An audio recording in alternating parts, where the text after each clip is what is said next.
I thought HOAs only sent letters. Mine sent two men in black uniforms. They didn't knock, they didn't call. They just stood at my gate, completely still, for 6 straight hours. And when I finally walked out there, they didn't ask for money. They demanded I apologize to Karen, the same woman who tried to steal my property 2 years ago. But what really chilled me? The woman's voice whispering through their radio.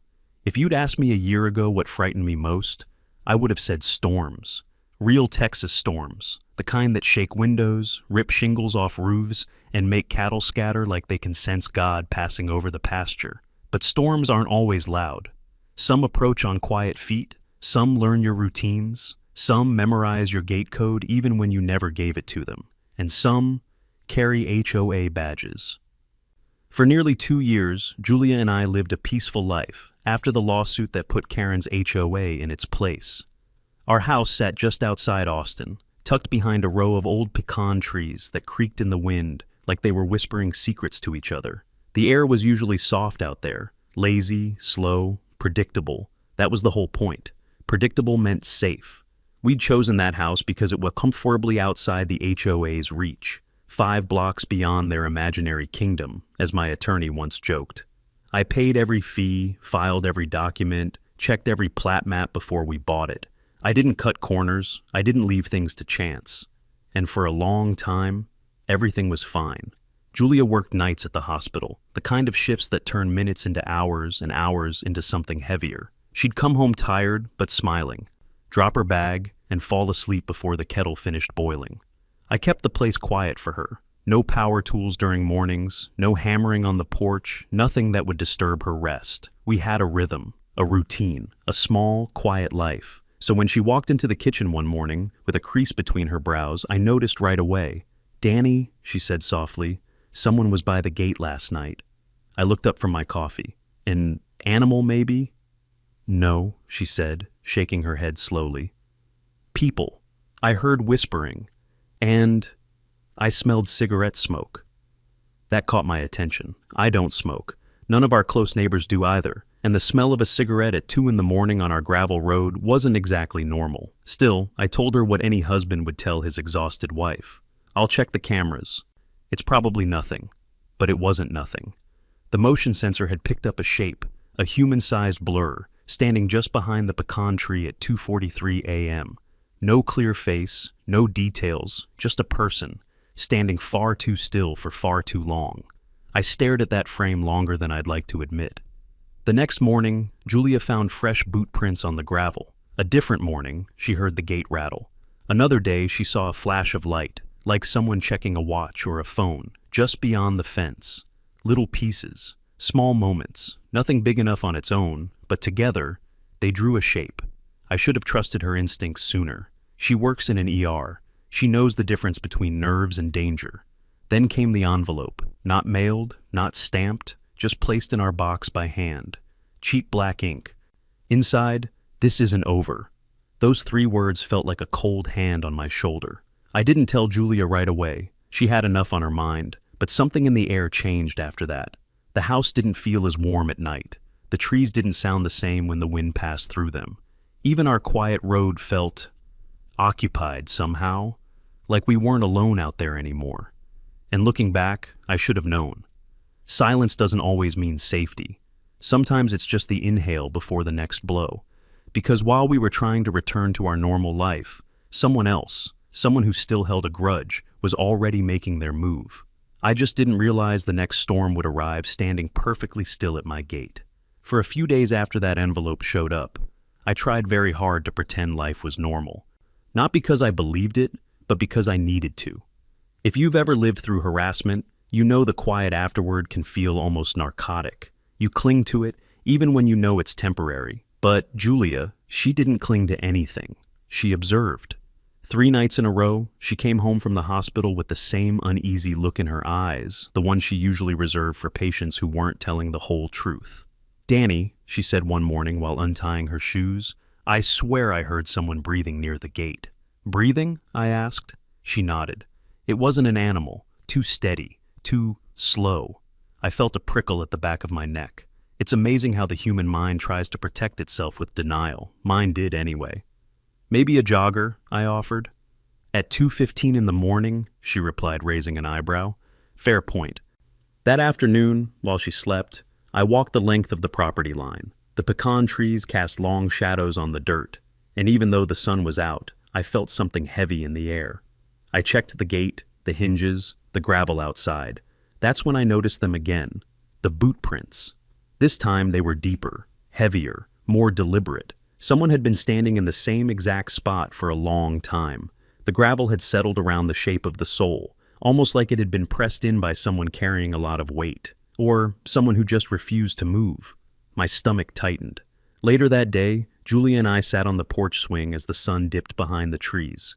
She broke the silence first. I don't think this is random, she said. I sighed. I know. You think it's HOA related? I didn't want to answer, but the truth came out anyway. I think somebody still believes Karen Little deserves a victory she didn't get. Julia rested her head on my shoulder, quiet for a long moment. You remember that case you won? She asked. Every time you mentioned it, you said the same thing. People like Karen don't lose quietly. She was right. Karen was the type who memorized grudges like other people memorize birthdays. If she couldn't win legally, she'd reach for other methods: social pressure, new rules, intimidation disguised as procedure.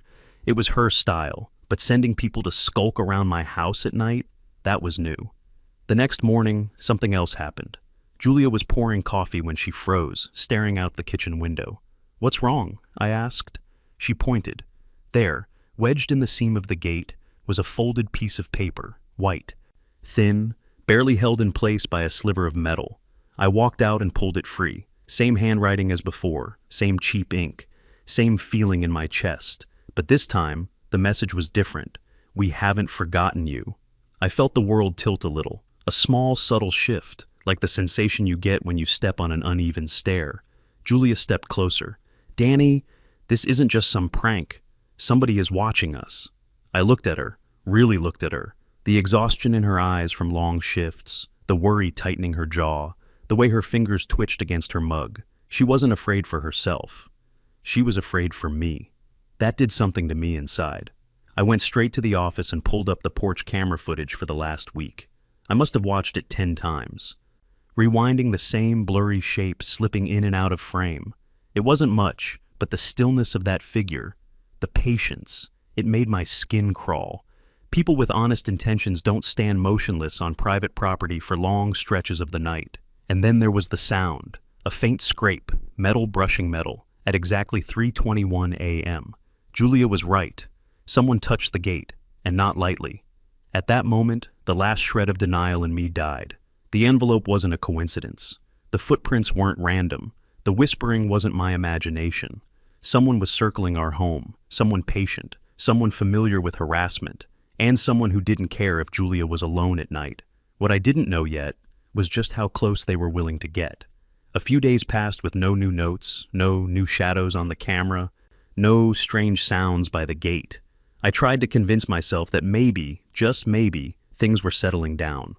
But peace after fear doesn't feel like peace. It feels like someone's holding their breath. That's why I wasn't surprised when trouble finally knocked. Except this time, it didn't come to my door.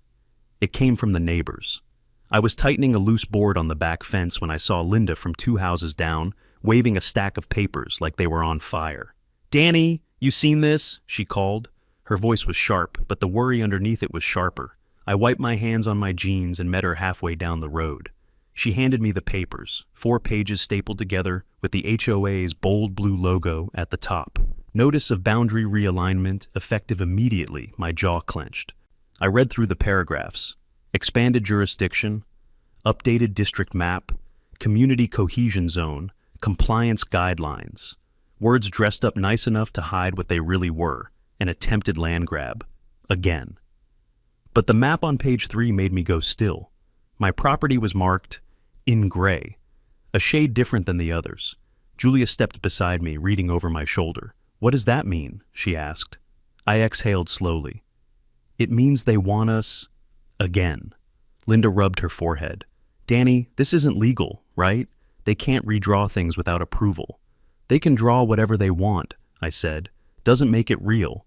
but the feeling in my stomach didn't match the confidence in my voice. I flipped through the packet and noticed something important, something only someone who had fought these battles before would catch. There were no county seals, no official signatures, no filing numbers, just HOA formatting and printer ink. Fake authority. Classic Karen tactics. Only this time, Karen wasn't signed anywhere. The document listed a temporary acting board. Right, I could practically hear Karen writing it from whatever hole she was hiding in. That night, Julia and I sat at the dining table with the boundary packet spread across the wood surface like pieces of a puzzle. "You think she's behind this?" Julia asked. I didn't have to think. Yes, but she disappeared. "People like her don't disappear," I said. "They regroup." Julia leaned back, arms crossed, eyes sharp. "You know what bothers me most?" she said softly. "This part here." She tapped the third page. "Look how the new boundary line curves. It doesn't expand evenly. It bends around certain houses and pushes into others." She was right. Some properties were oddly exempt. Others, like mine, were the exact targets. "This isn't a neighborhood plan," she continued. "This is personal." She wasn't wrong. When I set the papers down, something caught my eye, something small but loud enough to make my pulse jump. A handwritten note at the bottom of Linda's packet. "Sorry you're caught in this. G." Julia saw it too. "You think that's Glenn?" she asked. "Has to be." It made sense. Glenn used to be the treasurer. He knew maps, budgets, filings. He'd know if something wasn't right, and he'd know who to warn. But something else hit me. If Glenn was warning neighbors quietly, slipping notes into packets, it meant he was afraid. Afraid of being seen helping. Afraid of Karen. Or whoever was acting in her place.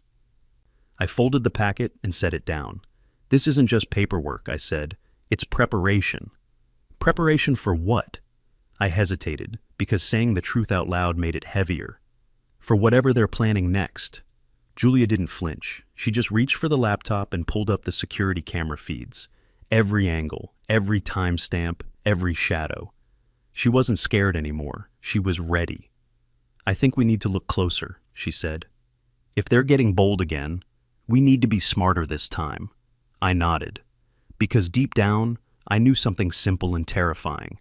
People don't stand outside your house at 3 a.m, unless they plan to come back in daylight. And whoever wanted my property so badly, they weren't done trying, not even close. I didn't hear Glenn walk up the driveway. What I heard was the soft creak of old boots on gravel, the sound a man makes when he doesn't want to be noticed. When I stepped out onto the porch, he was standing there with both hands in his pockets, shoulders hunched like someone expecting bad weather. "Morning, Danny," he said quietly. He looked older than I remembered. Not physically, he was already in his late 60s, but in the way a man ages when he's been carrying something too heavy for too long. "Glenn," I said, trying to sound friendly. "Everything all right?" He swallowed before answering. "Mind if I talk to you for a minute, privately?" That was never a good start. I walked him around to the side of the house where we kept the extra lumber stacked under the eaves. Julia stayed inside for a moment, but I saw her silhouette at the window, watching, listening, reading Glenn's posture like an ER doctor reads a patient's pulse. He took a breath. "I wasn't sure if I should come," he began, "but I saw the packet Linda showed you, and I figured you ought to know the truth before things go any further." "The truth about what?" He looked around again, like he expected Karen herself to step out of the bushes. "About what happened when I left the HOA board," he said. "About Karen. And about what she's doing now." My chest tightened, not from fear, but recognition. The way he said her name, like someone saying the name of a predator. "Go on," I said. Glenn pressed his hands together, rubbing his thumbs like he was trying to warm them. "You remember when I stepped down as treasurer last year?" "Yeah, I heard you retired." He gave a small, broken laugh. "I didn't retire. I was forced out." The words hung in the air a second before they sank in.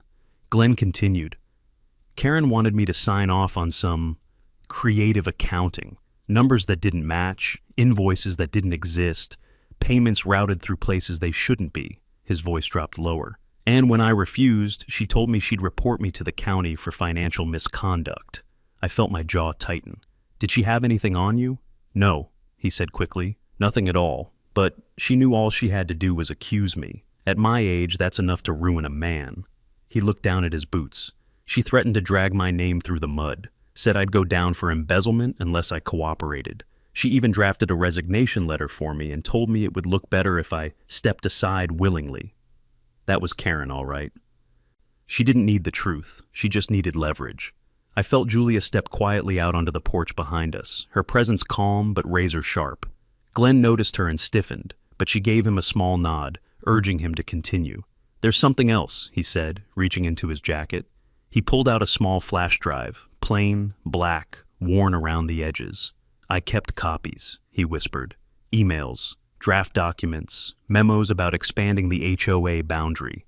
She told the board it was to strengthen community value, but privately, he glanced at Julia. Privately, she said she wanted to make an example out of certain homeowners. "Certain homeowners like who?" Julia asked, her voice steady. Glenn's eyes met mine. "Like you, Danny." For a moment, I didn't speak.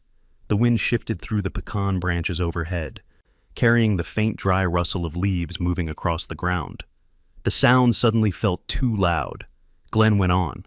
"She blamed you for everything, for her humiliation in court, for the money the HOA lost in legal fees, for what she called a stain on her leadership. She told the board that when the time was right, she'd bring your property into the HOA, one way or another."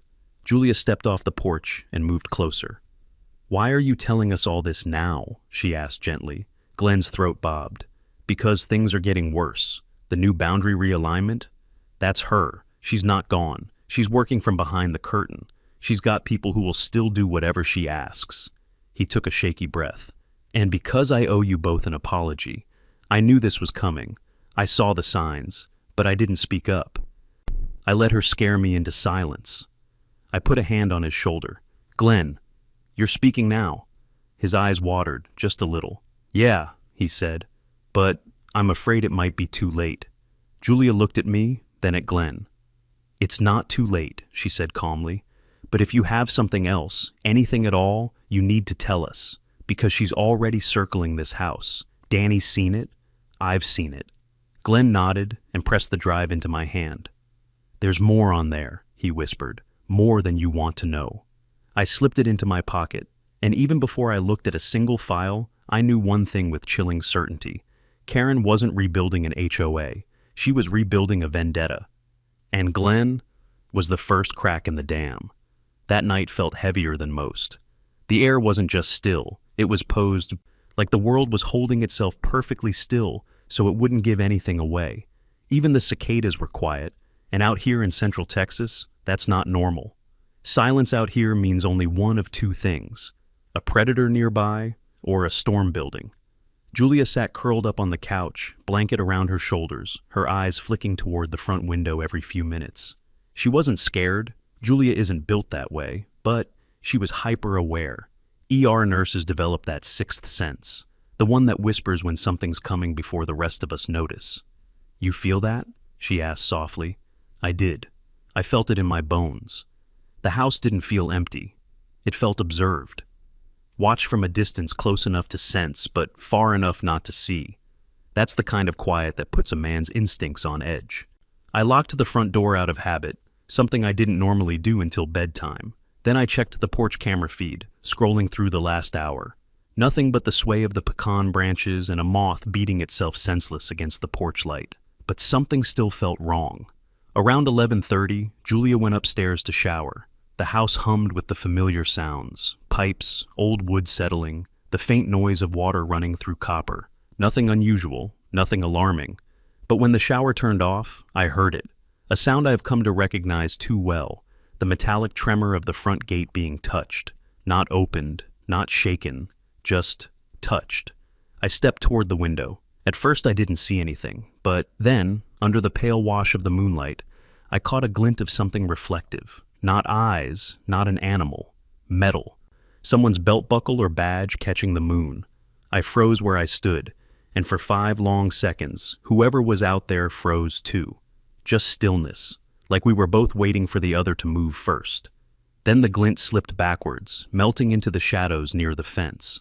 I wanted to fling the door open and shout, or grab a flashlight and chase the shape into the night, but something deep inside me said, "Don't.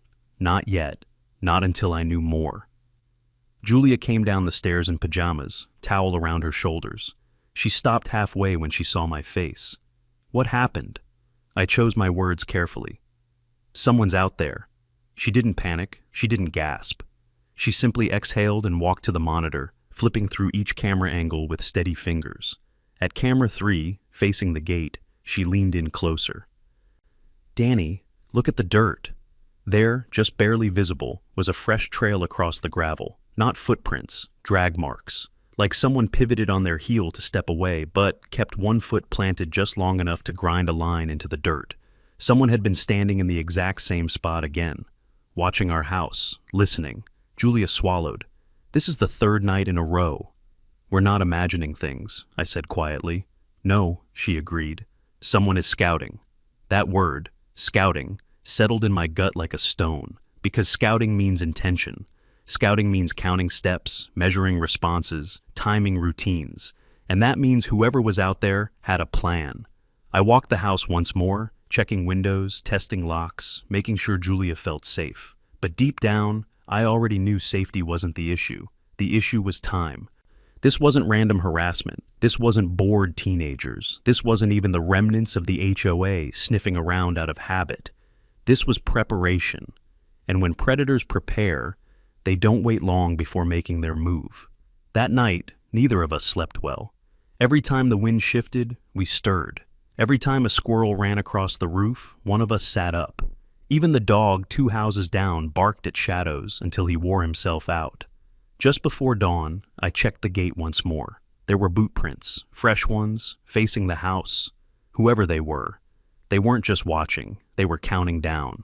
Sunday mornings are supposed to be slow. Coffee, sunlight, maybe a quiet drive to town if we were out of groceries. That was all I had in mind when I stepped onto the porch that day. Nothing dramatic, nothing dangerous. Just normal life trying to assert itself. I hit the button on my key fob. The SUV chirped in response. Then I rounded the corner toward the gate and stopped dead. 2 men stood just outside the fence, not walking, not approaching, not talking, just standing. Perfectly upright, shoulder to shoulder, like statues placed by someone with a cruel sense of humor. Both wore black uniforms, heavy fabric, too formal for security guards, too tactical for neighborhood watch. Silver badges glinted on their chests, radios clipped to their shoulders, boots planted firm. But the strangest part wasn't how they looked, it was how still they were. Men waiting for instructions shift their weight. Men lingering around a property look around. These 2 didn't move at all. My first thought wasn't fear. It was the memory of the camera footage Glenn hinted at. The shadows, the boot prints, the breathing Julia heard at the gate. This wasn't their first visit. It was just the first time they let themselves be seen. I approached slowly, each step crunching the gravel under my boots. The taller one, buzz cut, jaw like a granite block, his name tag read Sean, didn't blink until I was 10 feet away. The smaller one, a wiry man with nervous eyes, James, kept glancing at Sean like he needed permission to breathe. I stopped at the gate. "This private property," I said quietly. "Something you boys need?" No answer, just the faint wind brushing past us and the metallic rattle of one radio somewhere between channels. A soft voice crackled through it, a woman's voice, calm, controlled. Julia's words echoed in my head. I heard someone whispering out there. Finally, Sean stepped forward, chin raised, posture rigid. "Mr. Miller." It wasn't a question. "That's me," I replied. "Who are you?" Instead of answering, he reached inside his jacket and produced an envelope sealed with red wax. Red wax, at my gate, in the sunlight, like some medieval summons dressed up in HOA theatrics. He held it out. I didn't take it yet. I looked him dead in the eye. "Before I open that, why are you here?" Still no answer. James shifted his weight nervously, eyes darting to the driveway, then back at me. Whatever they were doing out there, he didn't want to be the one doing it. I finally took the envelope. In the corner of my vision, I saw Julia pull the curtain inside the house. Not fear, just readiness. I cracked the wax with my thumb and unfolded the single sheet inside. My eyes skimmed the first line, then the second. And then I felt the first spark of anger rumble somewhere low in my chest. Formal request for apology to Ms. Karen Little, for psychological distress caused by your legal actions. Below that, a voluntary restitution amount, $7,500 to aid in her emotional recovery. I stared at it, then lifted my gaze to the two men. "You're serious," I said flatly. Sean nodded once, too stiff, too rehearsed. "You don't understand," he said. "She's been through a lot. You humiliated her in court. She's still recovering."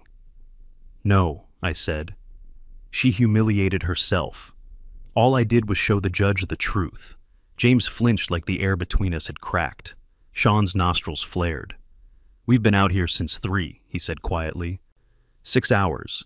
She didn't want to involve the police. She wanted this handled politely. Politely. 2 men in uniform standing outside a private home for 6 hours. Politely. I folded the letter neatly and slid it back into the envelope. "You want polite?" I said calmly. "You start by leaving." James looked relieved. Sean didn't. His jaw tightened. His hand twitched near his radio, and for the first time since stepping outside, I felt the atmosphere shift, like a bird taking flight in a closed room. Something was about to happen. I stepped back toward my SUV, hand on the driver's side handle. The moment metal touched my skin. Thud. A sharp impact hit the back of my head. Then a second, harder, cracked across my jaw. Lights burst behind my eyes. Before I could fully turn, Sean lunged again, fist aimed at my ribs. Pain exploded up my side. James hesitated, just long enough to show he didn't want this, then joined in because following orders was easier than thinking. The world turned sideways. Boots, gravel, a knee slamming into my gut, a fist clipping my temple, a hand gripping my shirt to yank me forward into another punch. I hit the ground, hard. One of them cursed. A boot struck my ribs, another kick. Gravel scraping my cheek. Somewhere, in the ringing haze of my ears, I heard it. A woman's voice speaking through their radio, soft, calm, cold. "That's enough. Leave him."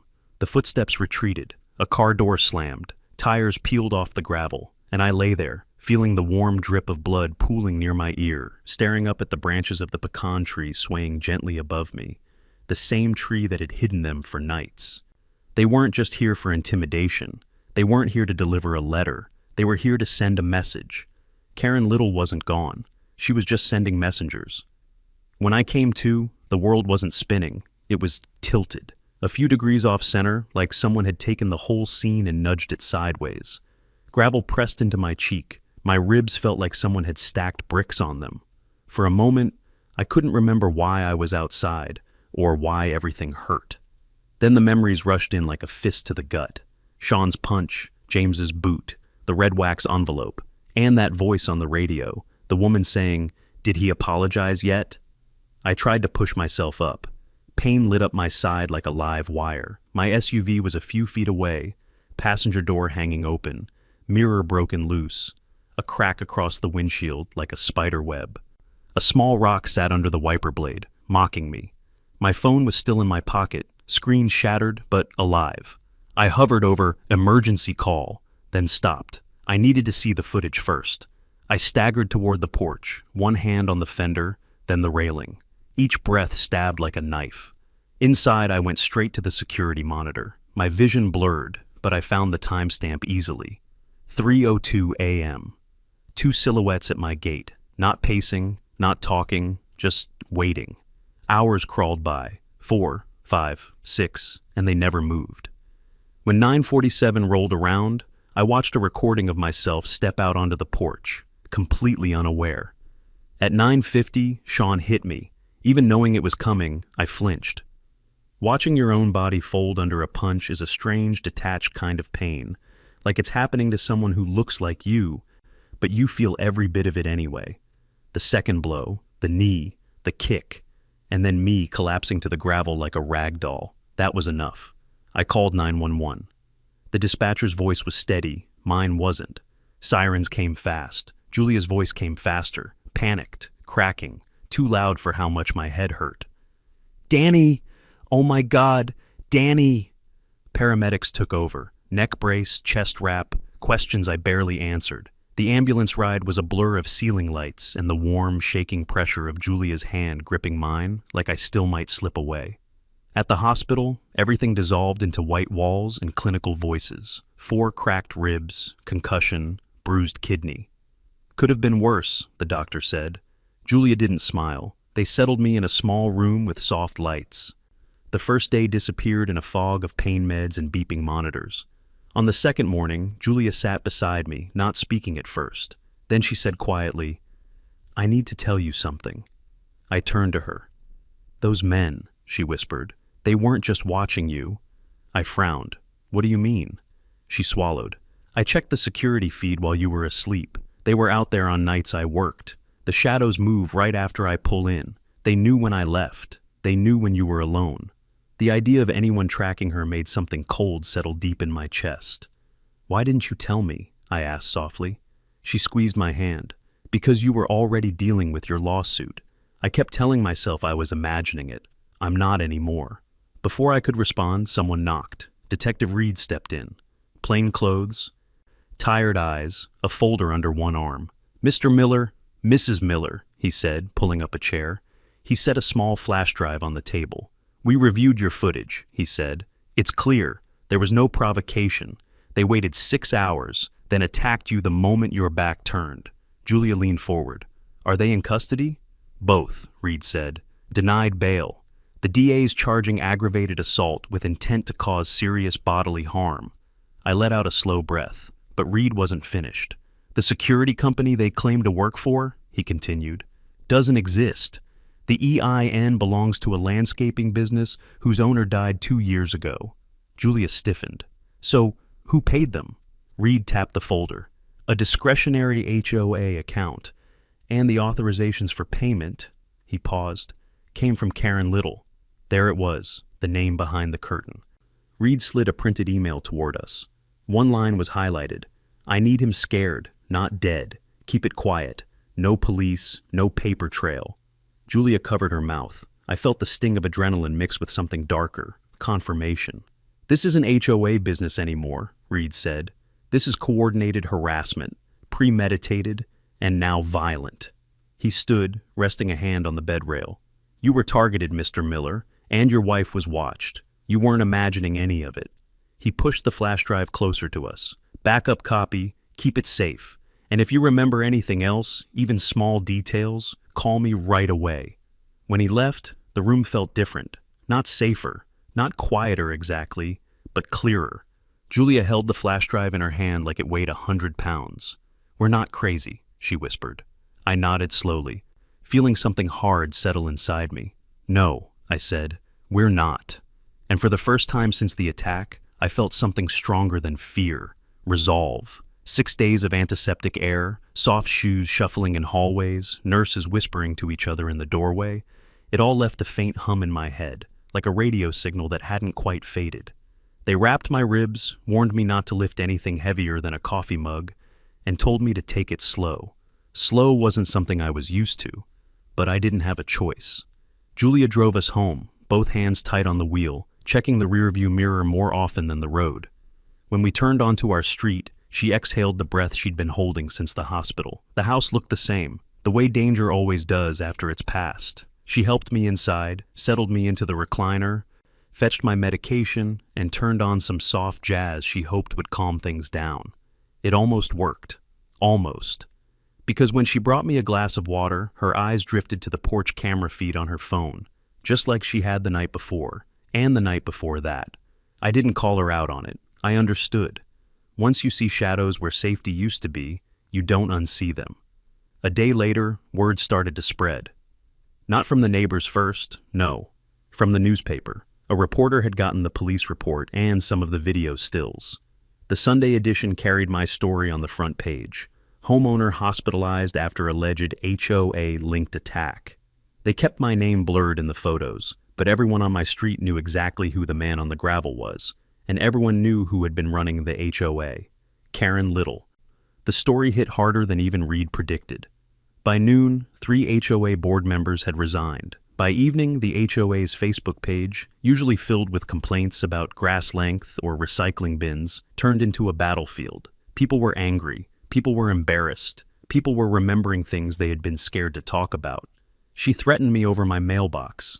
She added fees that weren't in the bylaws. She yelled at my kid for chalk drawings. She told us we couldn't call the county without board approval. The list grew by the hour. The next morning, Julia came into the living room, holding her phone like it might bite. "They froze the HOA accounts," she said. "Already?" "Yep. Someone leaked financial records. There's money missing. A lot of it." I didn't say anything at first, partly because talking hurt my ribs, partly because I didn't know what to say. It felt strange, watching something that had dominated your life suddenly crumble like a rotten fence post. By lunchtime, the HOA had officially filed for bankruptcy protection. Someone sent me a screenshot. "The association will temporarily cease operations pending review." Temporarily. Yeah. And I temporarily played linebacker for the Cowboys. I was sitting on the couch later that evening when I heard footsteps on the gravel outside. Slow ones, not hurried, not sneaky, just steady. I sat up straighter, bracing myself, but when the knocking came, it was gentle. Julia opened the door, and there he was, Glenn. Gray-haired, shoulders a little hunched, wearing the same brown vest he'd worn at almost every HOA meeting I'd ever seen him in. He wasn't carrying a clipboard this time, just a hesitant sort of shame in his eyes. "Danny," he said softly, "mind if I come in a moment?" I nodded. He stepped inside, not crossing far, like he wasn't sure he had the right to be in my home. Julia pulled out a chair, but he didn't take it. He stayed standing, hands clasped in front of him. "I heard about what happened," he said. "Everyone has. First, I'm sorry. I'm truly sorry." I studied him. He looked tired in the way a man gets when a burden he's carried for years finally crushes him. "You didn't hit me," I said. "No," he replied, "but I also didn't stop what led to it." He took a breath. "I was treasurer for 11 years. Karen, she wasn't always like this, but she changed, got more controlling, more erratic. Some of us pushed back quietly, tried to question invoices, ask why she needed discretionary funds. She shut us out." "Why didn't you leave?" Julia asked gently. He lowered his eyes. "Because I was a coward." The words hung there between us. He rubbed his palms together slowly. "I knew she was retaliating against you, Danny. I knew she forged that annexation claim. I knew the vote numbers didn't add up. But confronting her," he shook his head. "She made examples of people. You know that now." I didn't argue. He wasn't wrong. He tugged a folded piece of paper from his pocket. "This is all I came to say. A lot of us feel responsible, and we're sorry. You didn't deserve this." He hesitated, then added quietly, "You weren't the only one she threatened." I straightened a bit. "Who else?" "Families," he whispered. "Elderly residents. Anyone who questioned her. She used fear as a tool, and we let her." He looked up, eyes wet but steady. "You weren't wrong to fight her. You were just alone in it longer than you should have been." Julia reached out, touched his arm, a small gesture, but one that softened the space between us. Glenn nodded once more and stepped back toward the door. As he opened it, he said one last thing, almost to himself. "Bankruptcy ends a corporation. It doesn't end a vendetta." Then he walked away, his footsteps fading into the dusk. Julia closed the door and leaned against it, exhaling. "What do you think he meant?" she asked. I shook my head.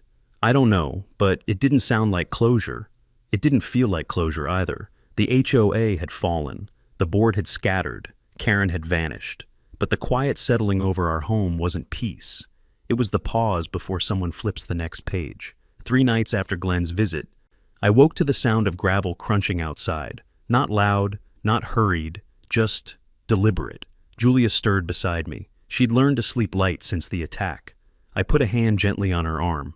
"It's okay," I whispered. "Stay here." I eased out of bed. Pain tugged at my ribs, not as sharp as before, but enough to remind me I wasn't healed. I slipped on boots, grabbed the flashlight by the dresser, and stepped into the hallway. The house was dark except for the soft glow of the porch nightlight. The second I opened the front door, I saw a shape standing near the edge of the porch. Not a stranger. Glenn. Same vest, same stooped shoulders. But something was different. Fear. A kind I hadn't seen on him before. He didn't wait for me to speak. "Danny," he whispered, glancing over his shoulder, as if the shadows themselves were listening. "I'm sorry to come this late, but I didn't know who else to trust." I opened the screen door. "Glenn, what's—" He pushed a small brown folder into my hand. It was surprisingly heavy for its size. "You need to have this," he said. "I should have given it to Detective Reed, but if I'm honest, I don't know how deep this goes, and I didn't want it disappearing." He stepped inside quickly, closing the door behind him like he was sealing something out. Julia appeared at the end of the hallway, tying her robe, eyes wide. "Glenn, what's happening?" He swallowed. "Karen." That was enough to pull us both fully awake. He took a seat at the kitchen table, wiping sweat from his forehead with a trembling hand. "I told you she threatened people," he said. "What I didn't tell you is, I kept records, copies." She didn't know I still had access to parts of the cloud backup from the HOA's old system, the one before she forced us to transfer to her preferred vendor. I don't think she ever realized the old archive still synced. He tapped to the folder. "What's in there," he whispered, "is worse than anything I imagined, and I already imagined plenty." I sat across from him and slowly opened the folder. Inside was a single USB drive, black, scratched along the sides, a faded label that read simply, Archive B, Resolution Files. Julia pulled out her laptop from the kitchen drawer and plugged it in. Glenn reached out, grabbing her wrist before she could press anything. "Before you open it," he said, voice cracking, "I need you both to understand something." We stared at him. "She didn't just retaliate against you, Danny. She planned it. She documented it. She treated people like obstacles." He rubbed his face, shaking his head. "I've looked at some of the files. Not all. I couldn't. But what I did see..." He paused, breathing unsteadily. "She didn't want you fined. She didn't want you sued. She wanted you broken." Julia and I exchanged a look. Then she clicked open the first file on the drive. The folder contained dozens of items, Word docs, spreadsheets, audio files, low-resolution photos from what looked like old phones or cheap cameras. The first file was titled Mitigation Protocol, DM, my initials. Julia clicked it. A PDF opened. Cold, clinical, bullet points. Subject profile, DM, male, mid-40s, tradesman background, low community engagement, unlikely to seek mediation. Goal, discourage, destabilize, isolate. Phase 1, paper pressure. Create infractions, fencing, mailbox, decor. Deliver notices without stamps to avoid postal record. Establish pattern of non-compliance. Julia whispered, "She made it all up. Every single notice." I kept reading. Phase 2, social erosion. Suggest non-compliance to neighbors. Quietly imply safety concerns regarding subject. Encourage community discomfort. Julia put a hand over her mouth. She tried to turn people against us. My stomach tightened. Then, Phase 3, leverage vulnerabilities. Wife works night shifts. Subject alone most mornings. Limited immediate visibility from neighbors. Julia's face went pale. "She wrote that," she whispered. "She actually wrote that." Then the line that made my blood run cold. Phase 4, persuasion via contracted enforcement. Note, must be off record. No HOA branded paperwork. The document ended abruptly after that. Glenn closed his eyes, unable to watch. "She took out the rest," he said. "I think she moved Phase 4 into audio files." Julia clicked the folder titled Audio Logs. There were 6 recordings, all unlabeled except for timestamps. She clicked the first one. Karen's voice filled the kitchen like a cold draft. "I don't want cops involved. That ruins everything. It needs to look like instability on his part, a hot temper, a man who can't control himself." Another file. "If he pushes back, escalate. He embarrassed me. He cost us money. He needs to learn there are consequences." Another. "I need him scared, not dead. You hear me? Scared. Enough to make him compliant."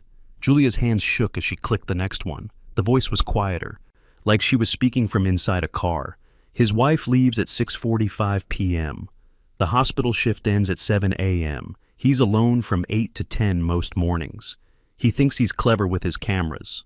Julia turned to me, her eyes glistening with anger and fear. She was tracking me. I forced myself to stay calm, but my pulse hammered in my ears. She clicked the final audio file. "This one wasn't Karen, it was Sean. We're at the gate. Been here since 3. He'll come out eventually. We'll get the apology one way or another." A pause. Then Karen's voice, icy and steady. "Good. Make it count." Julia closed the laptop. The silence in the kitchen seemed to stretch towards something unspoken, electric. Glenn looked up, eyes rimmed red. That's all I could copy before the old archive started locking me out. I think Karen noticed someone accessed it. I stared at the USB drive. This, I said quietly, goes to Detective Reed, first thing tomorrow. Glenn nodded. Do that. And Danny, be careful. When Karen feels cornered, she doesn't retreat. She lunges. He stood, gripping the back of the chair for a moment as if steadying himself. I should go before I make things worse, he said softly. Julia walked him to the door. When it closed, the house felt too quiet again. But this time, it wasn't fear. It was resolve sharpening into something solid.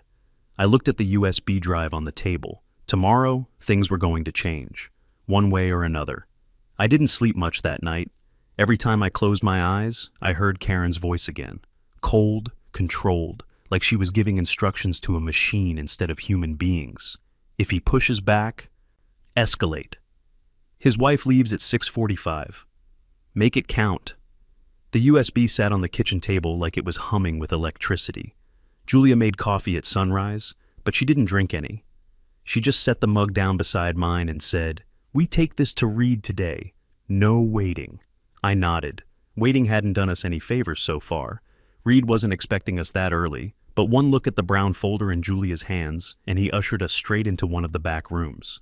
He closed the door behind him and sat across from us, elbows on the table, like he already knew the weight of what we were carrying. "You brought something," he said quietly. I slid the USB toward him. "You should hear the audio." He plugged it in, put on headphones, and clicked through the files. We sat in silence, me with my ribs aching, Julia with her hands clasped tight in her lap, until Reed finally pulled the headphones off. His expression had changed completely. No more calm professionalism. This was something else, something sharper. "Where did this come from?" he asked. "Glenn," I said. He still had access to an old archive sync Karen forgot to shut down. Reed swore under his breath. "This isn't HOA harassment. This is targeted surveillance, organized conspiracy, and premeditated violence. She didn't just come after you legally. She planned every step of this escalation." Julia lifted her chin. "She was tracking me too." Reed nodded grimly. "Yes, and once surveillance crosses state lines or involves electronic transmission, the FBI can take it. And believe me, they will." He printed a formal evidence receipt and handed it to me. "This goes to the State Bureau and the federal office today. Don't worry about the rest. That's my sheet now." We thanked him and left, though thank you felt too small for what that USB contained. The next few days went by slowly, like waiting for a storm to either pass or break apart the sky. Reed emailed once, short, direct, just to say the federal office had acknowledged receipt of the files. Nothing else. Julia checked the cameras more often. I spent long hours on the porch, listening to the wind move through the pecan branches, and half expecting another pair of black uniforms to appear at the gate. They never did. But that didn't stop the memories of the attack from playing in my head like a broken reel. 4 days after handing over the USB, my phone buzzed. I didn't recognize the number at first, Illinois area code, but the name that appeared under it made me sit up straight. Alex Rose. I hadn't spoken to him properly in a decade. Old college friend, roommate once. He'd gone into federal law enforcement. I'd gone into fixing fences and keeping to myself.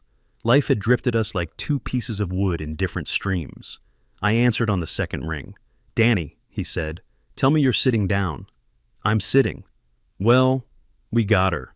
For a moment I didn't breathe. "Karen?" "Karen Little," he confirmed. "Chicago PD picked her up 3 nights ago." I blinked. "Chicago? What the hell was she doing there?" "Running a scam," he said. "Fake hazard insurance targeting elderly homeowners." Someone got suspicious. One of our detectives saw the ID photo, didn't match the name she gave. And he recognized her face from an alert that came through from Texas earlier this week. I didn't say anything. The air felt thicker. Alex continued. She used the same email pattern from her HOA days. Same username structure. Criminals get predictable. That's what finally tied her to both cases. I could hear him flipping papers on his end. "The USB you turned in? Danny, it didn't just close your case. It opened hers. Those audio recordings, the surveillance notes, the payments to those 2 thugs, It linked her to a pattern of behavior that goes back years. Fraud, elder exploitation, wire fraud attempts, operating under false IDs, interstate evasion. He paused, voice lowering. Texas wants her back for conspiracy, aggravated assault by proxy, and half a dozen other things. Julia stepped onto the porch beside me, searching my face for answers. She's facing 20 years minimum, Alex said. Probably more. I let out a long, uneven breath. Danny, Alex added quietly, I wanted you to hear it from me. What she did to you wasn't an isolated thing. You finally tugged the thread that unraveled her whole little empire. Julia sat next to me, taking my hand as I thanked him and ended the call. For a long moment, we just watched the street in silence. Nothing dramatic happened. No car speeding by, no stranger at the gate, no suspicious footsteps. Just the stillness of an ordinary afternoon. She's gone? Julia asked softly. For a long time, I said. Long enough.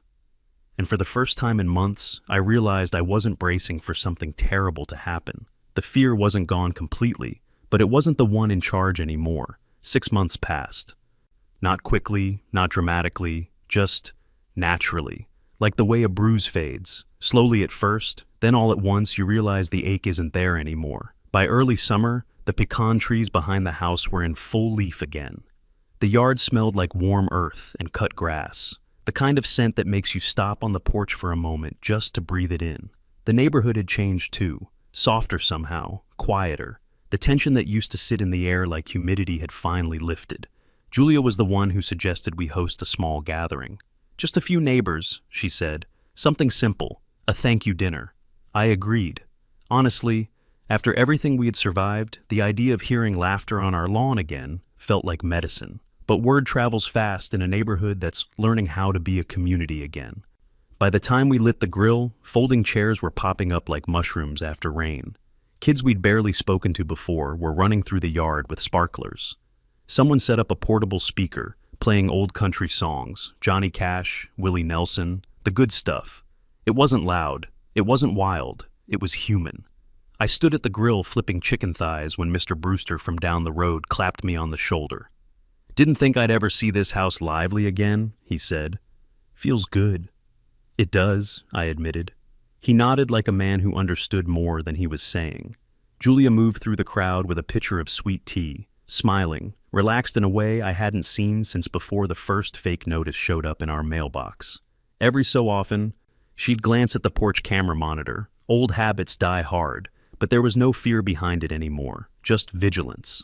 Later that evening, I noticed something leaning against the gate, a wooden slab of polished oak, about 2 feet tall, hand-carved letters burned deep into the surface. This property is protected, legally and otherwise. I knew immediately who made it. The retired veteran 2 doors down, quiet man, kept to himself, but carved wooden signs as a hobby. He'd brought us soup when I'd been recovering, then disappeared back into his workshop like a hermit. I turned the sign over. No signature, no note, just craftsmanship and intention. Julia laughed when she saw it. We're hanging this up, she said, right by the mailbox. I didn't argue. I walked it over and mounted it on the post myself while the sky turned orange behind the trees. When I rejoined the group, someone handed me a plastic cup of sweet tea and pointed at the grill. Speech, Danny, a woman called out. I shook my head. No speeches, but they gathered around anyway. A semicircle of faces, neighbors who had once avoided eye contact, people who had looked away when Karen was at her peak, folks who'd apologized in their own awkward ways afterward. I cleared my throat. Well, we're still here, I said. That's something. A few chuckles. We got through a mess none of us asked for, and I'm not going to pretend it didn't leave marks, but we're here, we're talking to each other, and nobody's measuring grass height or fining people for wind chimes anymore. More laughter now, warm and honest. To good fences, someone shouted. And working cameras, someone else added. I raised my cup. To both, I said, and to knowing who your real neighbors are. They cheered. As the sun dipped below the tree line, little pockets of conversation rose around the yard. Someone passed a bowl of peach cobbler. A couple brought out lawn chairs and told old stories about the neighborhood, back when the HOA still meant bake sales and not fear. I sat down beside Julia near the fire pit. The glow warmed her face, and for the first time in what felt like a lifetime, she looked peaceful. "You think it's really over?" she asked gently. I thought about Karen in a holding cell states away, the broken trail of fraud she'd left behind, the fact that she had underestimated the wrong man on the wrong piece of land. "Yeah," I said. "I think it is." Julia leaned her head on my shoulder as the cicadas started up for the night. "It feels good," she whispered. "It does," I agreed. And in the quiet that followed, surrounded by neighbors, firelight, and the slow return of the life we almost lost, I realized something important. The house didn't feel like a battlefield anymore. It felt like home. As the last of the guests drifted home, and the glow from the fire pit faded to embers, I stood alone on the porch for a moment. The night air was cool, almost cold, the kind that brings clarity with it. The stars were sharp against the dark sky, and somewhere down the street, someone's wind chimes clinked lazily in the breeze. Julia came out with 2 mugs of warm cider and handed me one. "You okay?" she asked. "I am," I said, and I meant it. It struck me then how long it had been since I could say those words without hesitation. Months of fear, anger, courtrooms, police reports, hospital rooms, and late-night camera checks, all slowly dissolving into memory. We sat on the porch steps, shoulders touching, listening to the night settle in. "You know," she said softly, 6 months ago, I didn't think we'd ever get back to normal." I let out a quiet laugh. "I'm not sure this is normal, but it's ours." She smiled at that, leaning her head on my shoulder as her fingers traced circles on the mug. Inside the house, the lights glowed softly, the kind of glow that means safety, not just electricity. For a long while, neither of us spoke. And then Julia broke the silence with a question that had been sitting in both our minds. "You ever wonder, why us?" I thought about it.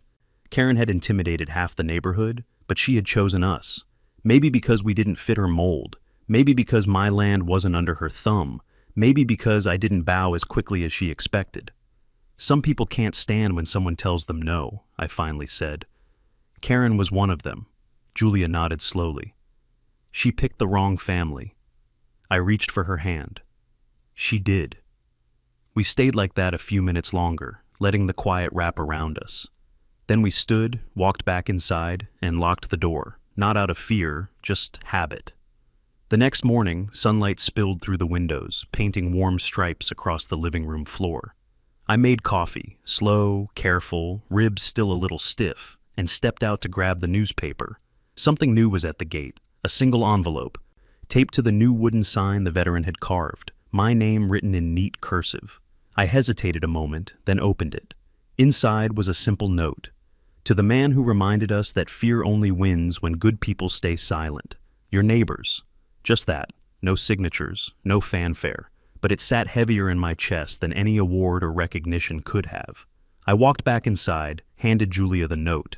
She read it slowly, eyes softening. "They're good people," she said. "They just needed a chance to act like it again." She slipped the note into a drawer, the same drawer where we kept photos, small keepsakes, reminders of the life we'd built long before any HOA tried to break it. Later that afternoon, I took a slow walk to the edge of our property, past the pecan trees, past the fence I'd repaired more times than I could count.